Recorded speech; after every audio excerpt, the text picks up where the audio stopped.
city rid of curbside recycling in 2011, as I'm sure you know, and they could bring it back next year. The contract with Waste Management is up, and they are going to go out for a bid again, potentially this time for automated recycling, which in a lot of cases that means residents are given both a recycling and a trash bin from the collector. So how do you feel about that proposal, and were you aware of it? Yes, I was aware of it, and I was a big proponent for recycling, and I was very upset when they took it away. And I didn't. When I ran for mayor, that was one of the things I really wanted to get back, and that was one of my campaign promises, was to bring back recycling.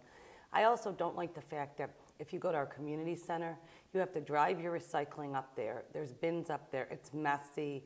I mean, it's hard for some of the elderly. I get a lot of complaints because they have a hard time not only taking the recycling up there, but lifting the lids, getting it into there.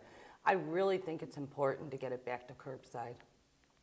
How do you feel about the bins? That's been a concern, and Highland Heights just did this, and they got, I believe it was 95 and 64-gallon bins for trash and recycling. And like Mayfield Heights, they have a lot of elderly residents there, and some council members and residents were concerned, how are people going to maneuver these, or these don't fit in my garage? How do you feel about the automated recycling and trash collection?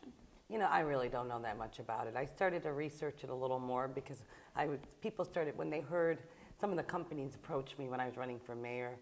But I think the important thing is our community has a lot of senior citizens, and it's very important to try to make things as easy for them as possible.